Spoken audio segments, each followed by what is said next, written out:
자, 오늘 함께 은혜 받으실 말씀의 제목은 온유한 자는 복이 있나니, 그리고 부제목으로 온유와 겸손, 교만과 분노.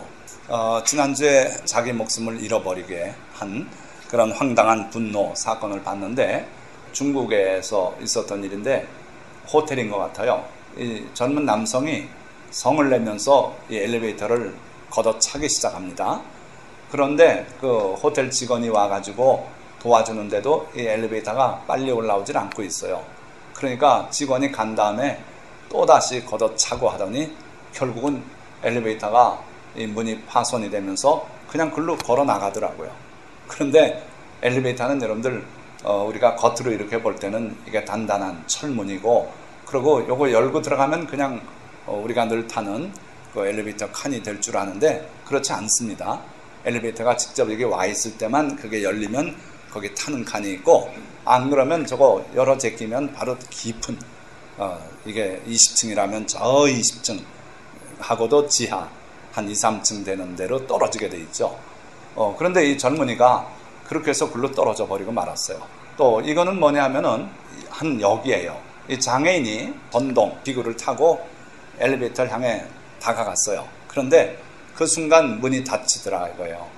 그러니까 이분이 참지를 못하고 조금 있더니 이걸 뒤로 빼더니 있는 대로 힘을 다해서 가면서 부딪히면서 몸으로도 막 이래요. 그러고 그게 안 열리니까 또다시 뒤로 와가지고 한 번 더 들이받아요. 그러니까 이게 또 아무것도 아닌 것처럼 휴지 쪼가리처럼 열리고 이분이 거기 턱 걸리더니 결국은 밑으로 떨어져서 돌아가셨다 그래요. 그러니까 순간에 참지 못하고 분노를 일으켜서 결국 자기의 죽음을 부르는 이런 일들이 주변에 상당히 있더라는 거죠. 자, 이 동영상 말씀으로 지금 다 드렸는데 그래도 한번 동영상을 보여드리려고 그래요. 자, 열심히 차죠. 아가씨가 열심히 말립니다. 직원이 왔어요. 직원이 눌러봐야 엘리베이터가 금방 뚝딱 올라오나요? 그러고 갑니다. 별 이상 없다 그러는 것 같아요. 그러니까 또 화가 나서 또 차요. 그러니까 이 아가씨가 아주 안절부절 열심히 말리는데 힘을 다 차요. 그러니까 거기에 열렸어요. 사라졌어요. 여기가 몇 층이었는지 모르겠지만 그리고 그 결과에 대해서는 제가 모릅니다. 근데 다른 여인이 와서 보더니 기겁을 하죠. 자, 이거는 서대전 역에 있는 엘리베이터예요. 근데 막 다치니까 이분이 달려오면서 들이받고요. 이미 내려갔어요. 저기 내려가는 거 보이잖아요. 그럼 좀 참고 기다리시면 되는데 그냥 성을 못 참고 또 들이받아요. 힘을 다해서 받죠. 또 다시 받습니다. 그러니까 파손되고 그냥 그대로 곤두박아서 이분은 돌아가셨대요. 자, 그래서 오늘은 우리가 분노의 문제, 또 분노를 억제하기 위해서는 우리가 어떻게 해야 될 것인가, 이 문제를 오늘 함께 말씀 중심으로 살펴보려는 겁니다. 자, 어떻게 이런 일이 도대체 있을 수 있는가? 사람이 어떻게 저걸 못 참고 들이받아가지고 그리고 떨어져서 사망하는 그런 일이 있는가? 이거는 이 분노의 심리학 또 뇌과학을 조금만 살펴보면 금방 이해가 돼요. 사람이 아무리 만물의 영장이라 해도 아직 이런 존재구나 하는 걸 여러분들이 아실 수가 있을 거예요. 자, 우선 뇌과학을 잠깐 말씀드리면은 우리 뇌에 아미그달라라고 하는 요 부분이 있죠. 요게 이제 경보 시스템이라고 볼 수 있어요. 그래서 우리에게 뭔가 위해 요소가 있을 때는 이 아미그달라가 활성화되면서 여기서 신호물질이 방출이 되고, 그게 이제 부신 피질에 가서 또 자극을 해서 아드레날린, 노르아드레날린, 기타 스트레스 호르몬이 방출되죠.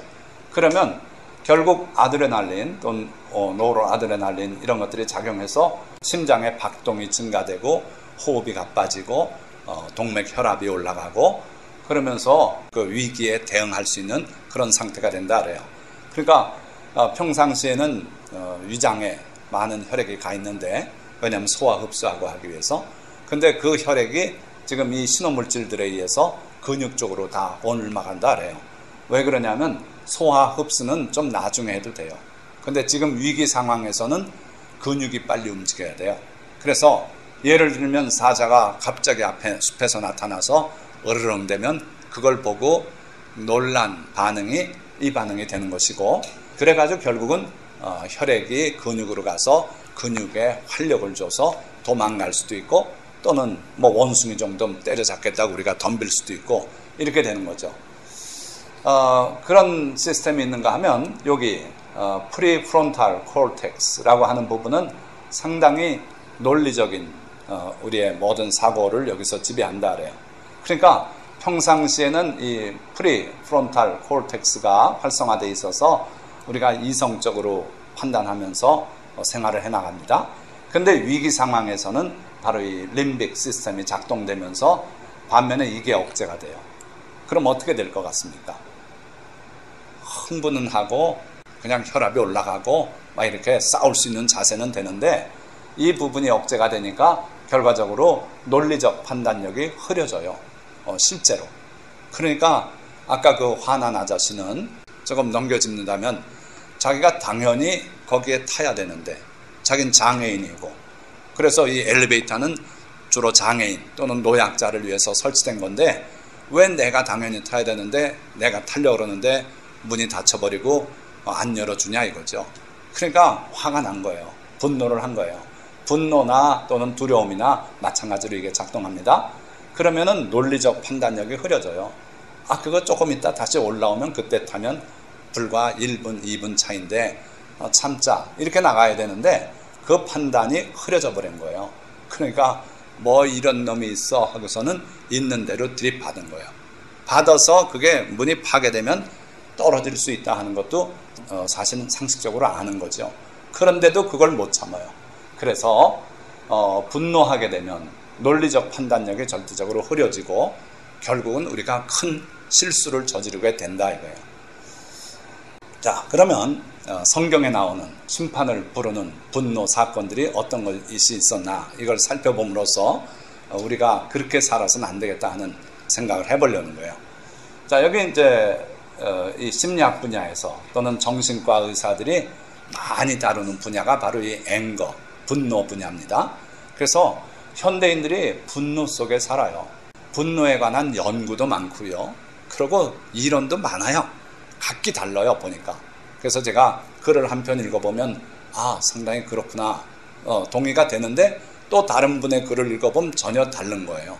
그 정도로 아직 이 분노를 어떻게 조절하고 어떻게 다스리고 이겨나갈지 정확한 처방이 없다는 거죠. 그러나 오늘 하나님의 말씀을 보면은 분노에 관한 아주 정확한 처방들이 나오고 있는 걸 볼 수 있어요. 자, 어쨌든 심리학에서도 anger, 분노라는 것은 is temporary madness, 미친 짓이다. 그런데 temporary madness라 그랬어요. 잠시, 임시적인 미친 짓이 바로 분노다. 그러니까 사람이 화가 나면요, 그때 하는 행동은 정상적인 사고방식을 가진 사람의 행동이 아닌 거예요. 그래서 madness라고 이렇게 말하고, 그러나 그게 조금 있으면 또 신호가 꺼지면서 다시 또 프론탈 이쪽이 활성화되면서 이성적으로 돌아가죠. 그래서 정상으로 돌아가니까 일시적인 매드니스, 그게 바로 앵거다.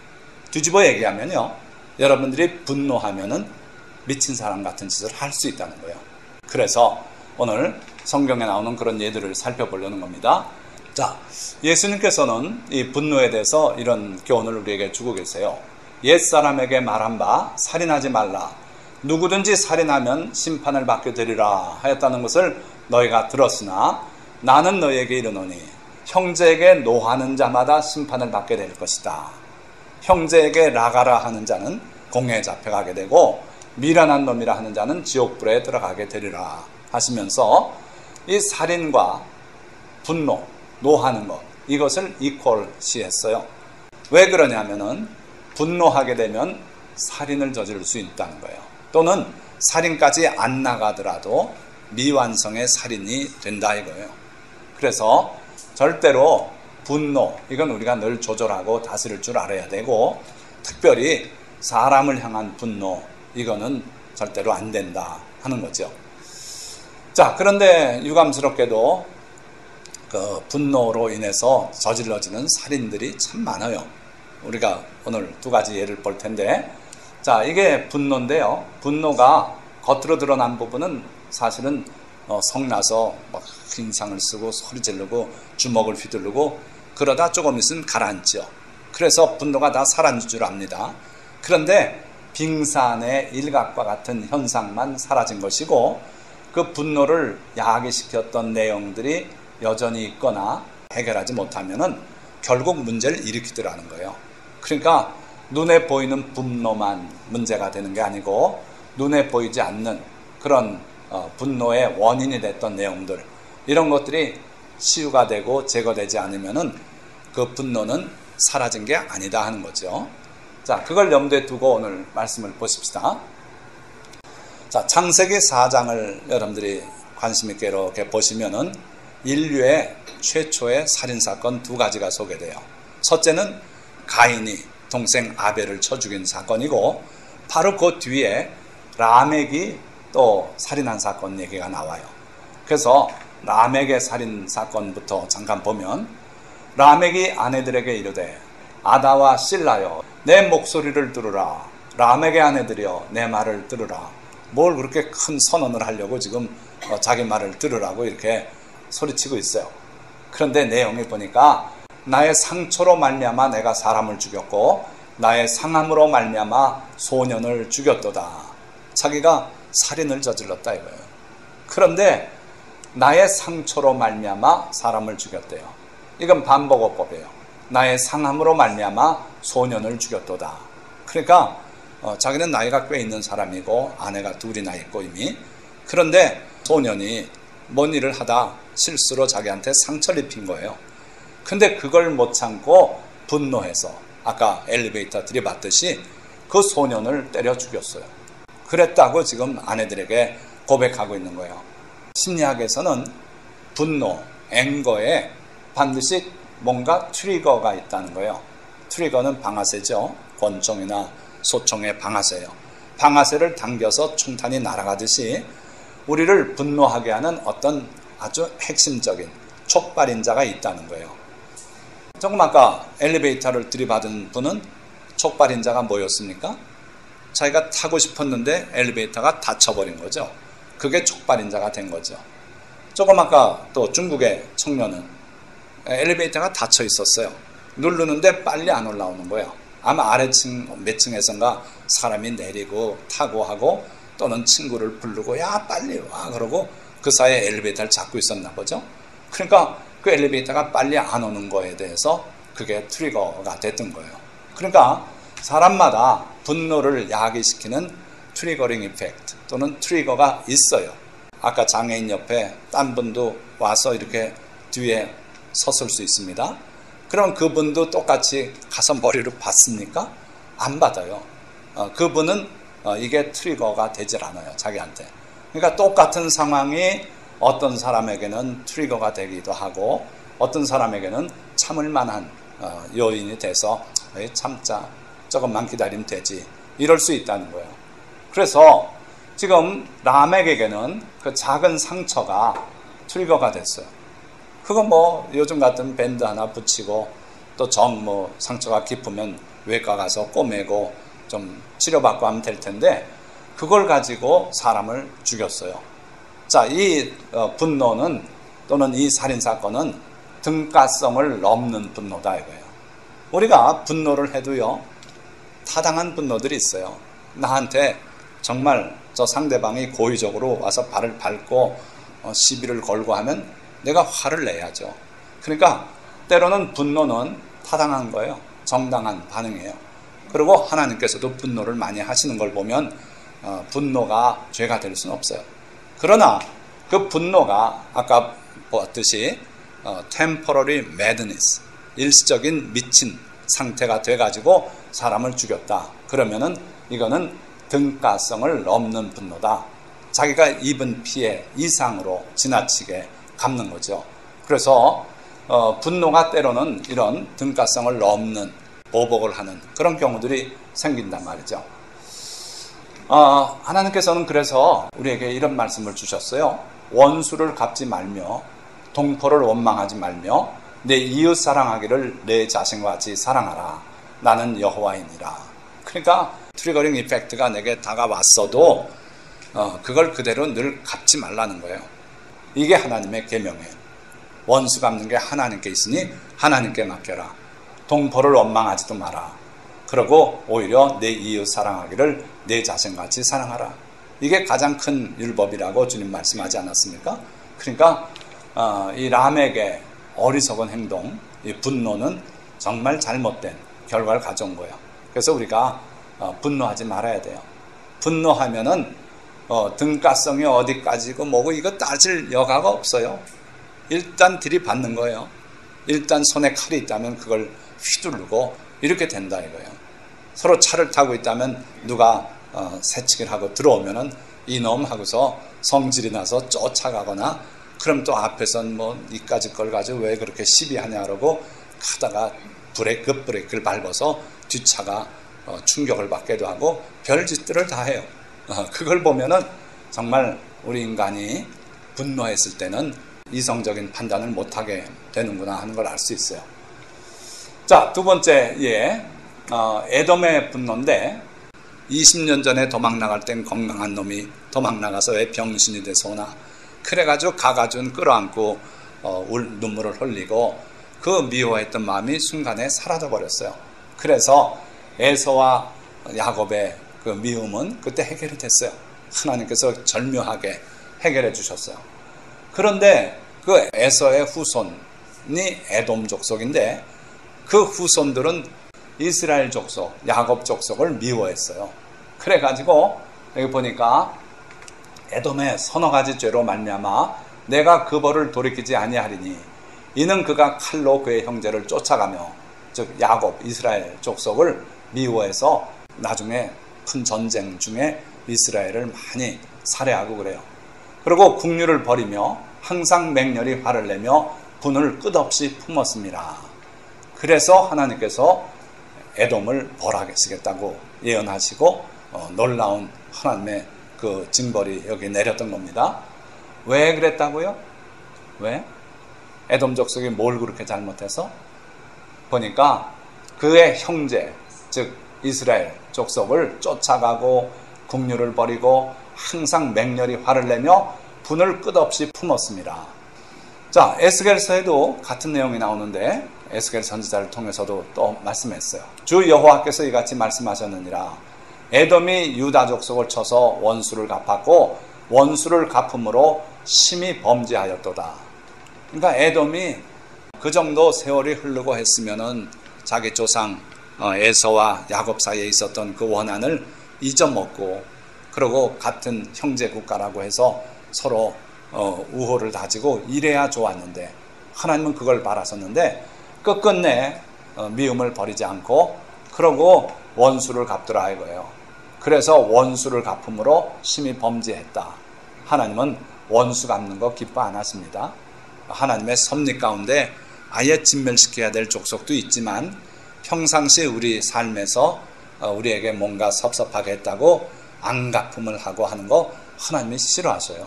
그래서 원수를 갚음으로 범죄했다 이렇게 하나님께서 진단하고 계세요. 자, 그러면 이 에돔 족속의 분노, 이거는 어떤 분노입니까? 용서를 모르는 끝없는 분노였어요.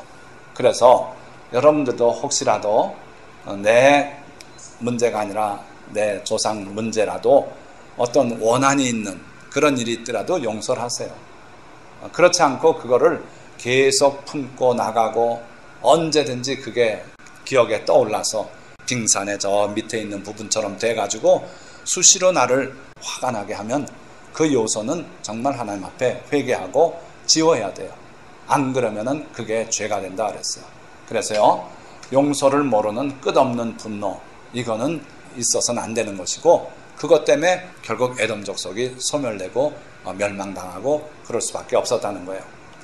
예수님은 뭐라 그랬습니까? 베드로가 와서 주여, 형제가 내게 잘못하고 와서 용서를 구하면 몇 번까지 용서해 주리이까? 예수님께서 7번뿐만 아니라 7번을 70번까지라도 용서해라. 무한정으로 용서해 주라는 거예요. 그러니까 회개만 하면 용서해 줘라. 그래서 용서를 모르는 분노는 이거는 죄가 되고, 하나님의 징벌을 불러온다 하는 거예요. 자, 가인 얘기로 다시 돌아가서 인류 최초의 살인자죠. 아벨은 자기도 양의 첫 새끼와 그 기름으로 드렸더니 여호와께서 아벨과 그의 제물은 받으셨으나 가인과 그의 제물은 받지 아니하신지라. 가인이 몹시 분하여 안색이 변하니. 그래서 하나님께서 다가오셔서 내가 안색이 변하면 어찌미냐, 내가 선을 행하면 어찌 고개를 들지 못하겠느냐 하시면서 죄가 너를 노리고 내 집 문 앞에 엎드려 있다. 너는 죄를 이기고 다스리고 이겨라 하고서 격려까지 해주셨어요. 가인이 이렇게 화를 낸 촉발인자가 모였어요. 가인의 제사는 안 받았다 이거예요. 자기가 제사 드렸는데 왜 하나님이 성의롭게 응답 안 하셨습니까? 이것 때문에 화가 난 거예요. 그러니까 가인의 분노는 누굴 향한 분노였어요? 하나님을 향한 분노였어요. 하나님이 왜 내 제사는 안 받습니까? 그래서 하나님께서 오셔서 이유를 설명해요. 내가 선을 행하면 어찌 고개를 못 드냐. 네가 선을 행하지 않아서 내가 네 제사를 돌보지 않은 것이다. 그런 암시를 하시는 거예요. 그러나 죄가 너를 지금 삼키려고 내 집 문지방에 엎드려 있지만 너는 죄를 이겨야 된다. 다시 말하면 선을 행하고 하나님께서 기쁘게 받으시는 그런 삶을 살고 제사를 드리면 하나님이 기뻐 받으시고 네가 체면이 구겨지고 고개 못 들 일이 없다. 그랬어요. 그렇게 하나님께서 처방까지 내려주셨어요. 그런데 어떻게 했어요? 가인이 어느 날 자기 동생 아벨을 보고 들로 좀 나가자. 왜? 글쎄 할 말이 있다 하고 데려나가선 쳐 죽였어요. 그러고 하나님께서 내 동생 아벨이 어디 있냐 할 때 모른 척하고 제가 제 아우를 지키는 자입니까? 왜 저한테 묻습니까? 그리고 하나님 앞에 정말 가라앉지 않는 분노를 또 표현하고 있어요. 자, 그러니까 가인의 살인은 보니까 숨겨진 분노 때문에 그랬어요. 이 숨겨진 분노의 정체는 뭐라고요? 하나님을 향한 분노예요. 근데 하나님을 향해서 대놓고 하나님께 성을 내고 하진 못했어요. 그 하나님을 향한 분노를 숨기고 그러고는 또 어떻게 됐냐면 대체 표적을 향한 사악한 분노로서 표출이 됐어요. 하나님을 향해서 대들질 못하고 자기 동생 순진하고 연약한 아벨을 대체 표적으로 삼았어요. 엉뚱하게 이쪽한테 뺨 맞고, 우리말에 있죠? 광화문에서 뺨 맞고 어디 와서 눈을 핥어요? 종로 와서 눈을 훑긴다 그랬어요. 자, 그 말처럼 하나님께 제사 드린 것이 안 받아져서 하나님께 섭섭하고 분노가 일어났는데 그 대체 표적으로 자기 동생 아벨을 택해서 거기에 살인으로 갚았어요. 심히 잘못된 거죠. 자, 그런 현상이 우리 삶에 많이 있다는 거예요. 아돌프 히틀러 뭘 했습니까? 자기가 소년이었을 때 자기 어머니가 유태인하고 바람 피우는 걸 목격했어요. 그랬다면은 자기 어머니하고 간통을 저지른 그 유태인은 그 사람을 미워하고 그 사람에게 가서 항의하고 싸움을 해도 그 사람하고 했어야죠. 그런데 나중에 엉뚱하게 유태인 전체를 대상으로 600만을 학살한 거예요. 그러니까 이 분노라는 것은요 대단히 위험한 감정이다 이거예요. 자, 나하만 장군의 분노가 또 있습니다. 나하만 장군은 아람 왕의 군대 장관이라 그랬어요. 아람은 지금으로 말하면 시리아예요. 그러니까 이스라엘의 북쪽에 있는 나라죠. 그런데 이 아람이 강성해지면서 이스라엘, 북쪽에 있는 이스라엘을 많이 괴롭히고 이랬어요. 그런데 거기에 군대 장관 나하만이라는 사람이 있었어요.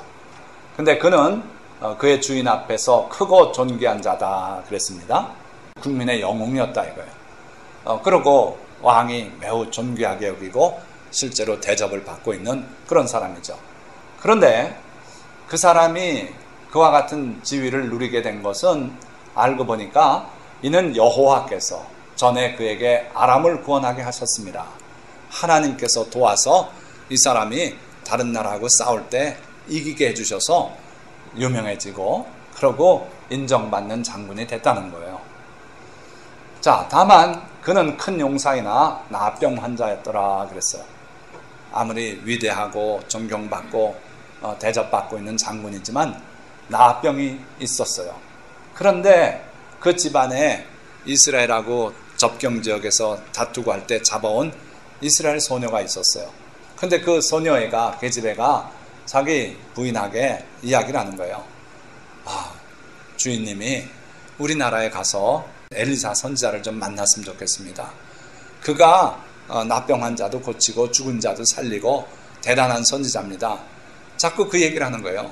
그러니까 이 나만 장군이 자기 왕에게 탄원을 해서 저를 좀 그리 보내주십시오. 그래서 왕이 친서를 써주고 해가지고 결국 엘리사 선지자를 찾아 내려오게 됐죠. 먼저 왕에게 갔고 왕이 엘리사 선지자에게 보내줬어요. 그랬더니 엘리사 선지자가 집에서 나와보지도 않고 집 안에 있으면서 자기 종을 한 사람 내보낸 거예요. 그러면서 하는 얘기가 요단강에 가서 7번 목욕하고 가시면 나을 겁니다. 아주 정말 믿어지지 않는 처방을 내린 거예요. 그 처방을 받고 이 나만 장군이 분노했어요. 그러면서 그 분노한 내용이 여기 잘 나와 있어요. 다메섹 강 아바나와 바르발은 이스라엘 모든 강물보다 낫지 아니하냐. 내가 거기서 몸을 씻으면 깨끗하게 되지 아니하랴 하고 몸을 돌려 분노하여 떠나니. 분노했다 그랬어요. 왜 분노했어요? 아니, 이 요단강은 이거 꾸정물인데 그 강물에 목욕해서 내 나병이 나을 바에는 우리나라에 더 좋은 강 있지 않냐. 아바나와 바르발, 맑은 물이 흐르고 수량도 풍성하고 너무 좋은 강인데 거기서 목욕하지 뭐하러 내가 요단강에서 목욕하랴 하면서 분노해서 떠났다 그랬어요. 여기에 트리거링 이펙트는 뭐 같습니까? 왜 나만이 화냈을 것 같아요? 자기가 존경받는 위대한 사람인데 여기까지 왔는데 이스라엘의 왕까지도 자기가 아련하고 왕조차도 자기한테 아주 공손하게 하고 친절하게 하고 그러고 엘리사의 집까지 다 안내해 줬는데 이 엘리사 선지자는 도대체 뭐냐 이거예요. 왜 나와보지 않냐 이거예요. 내 앞에 나와서 손을 들고 여호와의 이름을 부르면서 내 환부에 손을 얹고 기도하고 이러지 않고 종을 보내서 요단강에 가 목욕하라 하느냐 이거예요. 자기 마음에 안 든다 이겁니다. 자기를 적절하게 환대해 주지 않았다는 거예요. 그게 사실은 분노의 조건이 된 거예요. 자, 그러니까 용납할 수 없는 부당한 대접을 받았다고 생각한 거죠. 자, 이 분노의 또 먼 요인을 찾아보면 이 나아만이 자기가 그 신분에 오른 것은 하나님의 은혜였다는 것을 잠시 잊은 것 같아요. 여호와께서 그에게 전쟁에서 승리하게 하시고 그래서 높여주셨어요. 하나님의 은혜가 아니었으면 존귀한 자로서 대접받는 삶을 못 살았을 수도 있어요. 그런데 이제 그렇게 살다 보니까 교만이 들어찼어요. 저도 그랬어요. 중학교 때 한 번 시험 딱 봤는데 1등을 했어요. 그때는 그게 믿어지지 않더라고요. 그래서 야 이거 다음번엔 꼴찌하면 어떡하냐 그 걱정만 있고 그랬는데 두 번째도 1등하고 세 번째도 1등하고 이러다 보니까 그게 현실로 받아들여졌어요. 그러면서 나중에 세월이 가면서 2학년쯤 되니까 이제 나는 당연히 1등하는 사람이고 반장이고 나 같은 사람 대한민국을 어깨에 걸머쥐고 나갈 사람이고 이러면서 교만이 싹 트더라고요. 그러니까 이 장군도 하나님의 은혜를 잊고 그렇게 교만이 싹 떴던 것 같아요. 그러다 보니까 그 엘리사가 나오지 않은 거 가지고 노했어요. 자, 우리도 조심해야 돼요. 잘못하면은 내가 하나님 앞에 받고 있는 이 은혜, 이 큰 축복을 당연한 걸로 여겨요. 그러다 보면 자꾸 세월이 가면서 밑에 사람을 우습게 보기 시작해요. 그러니까 저 대한항공 그 갑질 문제가 그래서 생기는 거예요. 자, 우시야 왕의 분노가 있습니다. 우시야는 어떤 왕이냐면요, 유다 역사의 가장 위대한 왕이라고 말해도 과언이 아니에요. 51년인가 통치했고요. 그리고 이때 나라가 가장 부강했어요. 그런데 이 왕이 도를 넘어갔어요. 무슨 얘기냐면 하나님 앞에 제사드리고 하는 모든 일은 제사장들이 하는 겁니다. 제사장은 누굽니까? 레위 족속 중에 아론의 후손이에요. 레위 족속도 다 제사장이 아니죠. 아론의 후손들만 제사장이 되고 나머지 레위 족속은 성전에서 일하는 거예요. 그런데 하나님께서 아무리 높은 왕이라도 왕이 그 일을 하긴 허용 안 하셨어요. 왕은 나라 돌보고 하나님을 상대하는 것은 택한 그 아론의 후손들 제사장들이 하는 거예요. 그런데 이 우시야 왕이 어느 날 무슨 생각을 했는지 몰라도 자기가 하나님 앞에 향을 올리려고 들어갔어요. 제사장이 사용하는 향로를 잡고 어딜 갔냐면 하나님의 성전 성소, 제사장만 들어가는 성소에 들어섰어요. 그러니까 제사장들이 막 말립니다. 당황해서. 그런데도 말은 안 들어요. 그러니까 부랴부랴 이 아사랴 제사장이 제사장을 80명을 소집했어요. 그래가지고 80명이 앞에 가서 막으면서 왕이시여 그러시면 안 됩니다. 잘못하면 왕이 군사들을 명해서 이 제사장들 다 처단하라. 그렇게 할 수도 있는 문제였어요. 그런데 목숨을 내걸고 이 아사랴 제사장이 그 일을 했어요. 그랬더니 이 우시야가 화를 냈다 그랬어요. 그때 그의 이마에 나병이 생긴지라. 어떻게 됐는지 아십니까? 자기 스스로가 하나님께서 내게 진노하셨구나. 그러고 거기서 스스로 물러났어요. 그나마 다행이에요. 물러나지 않고 향을 드렸다면 아마 하나님이 쳐서 죽었을지 몰라요. 물러나가지고 어떻게 됐습니까? 백성들에게 나갈 수 없는 처지가 됐지 뭐예요? 나병 환자가 됐으니까. 그러니까 뒤에 후궁에 머물면서 죽을 때까지 그 세월이 상당히 긴 세월이었어요. 아들이 대신 치리하고 자기는 아들을 불러서 명령하고 이러면서 죽을 때까지 하나님의 전에도 못 올라갔고 그리고 백성 앞에 나타나지 못하고 이런 왕이 되어버리고 말았어요. 자, 이 우시야 왕의 이 분노, 나병을 가져온 분노는 도를 넘는 교만 위에 꼽힌 분노다. 저는 그렇게 정의를 해봤어요. 그러니까 아무리 왕이라도 넘지 말아야 될 선이 있는데 그 선을 넘은 거예요. 제사장만이 할 수 있는 그 일을 자기가 하겠다고. 그게 교만 때문에 그래요. 왜? 자기가 오랜 세월을 나라를 다 통치하고 주변 나라를 항복시키고 조공을 받고 유다 왕국이 아주 부강한 나라가 되게 했거든요. 그러니까 거기에서 마음에 교만이 생긴 거예요. 그러니까 우리는요 때로는 일이 잘 안 되고 내 처지가 좀 구겨지는 것 같고 이것도 하나님의 은혜인 줄 아셔야 돼요. 안 그러고 항상 잘 나가면 교만해져요. 반드시 교만해져요. 되게 그래요. 마음이 겸손한 사람은 자기가 분노할 일이 없어요. 뭘 분노합니까? 자기가 별거 아닌 존재인 걸 아는데 그런데 자기가 뭐가 되는 줄 알 때 착각할 때 교만할 때 이렇게 분노를 하는 거예요. 자, 세 번째 온유와 겸손으로의 초대. 자, 예수님께서 나는 마음이 온유하고 겸손하니 나의 멍에를 메고 내게 배우라. 그리하면 너희 마음이 쉼을 얻으리니. 아주 간단해요. 나는 마음이 온유하고 겸손하니 나의 멍에를 메고 내게 배워라. 그럼 뭘 배우라는 겁니까? 나는 마음이 온유하고 겸손하니. 이걸 배우라는 거예요. 그래서 예수님께 나아가서 예수님과 멍에를 함께 메고 예수님의 멍에요. 두 마리가 같이 매는 멍에입니다. 예수님이 매셨어요. 나의 멍에를 메라. 여기 네가 들어와라. 그렇게 해서 예수님과 함께 다니는 거예요. 그러면 예수님의 모습을 보고 예수님의 마음을 우리가 넘겨짚어 알게 되고 배우게 된다 이거예요. 내가 배울 것은 바로 온유하고 겸손한 나의 마음이다 이거예요. 자, 온유하고 겸손한 사람에게는 분노가 설 자리가 없다 그랬어요. 그래서 우리가 주님께 배우게 되면 진짜 분노할 일이 없게 된다 이거예요. 분노는 그렇게 해결되는 거예요. 그리하면 너희 마음이 쉼을 얻게 될 것이다. 자꾸 성이 나는 마음은 쉼이 없어요. 분노가 한번 일어났다 가라앉으려면 시간이 꽤 걸려요. 그리고 또 작은 트리거가 다가오면 또 성내요. 맨날 성내며 살아요.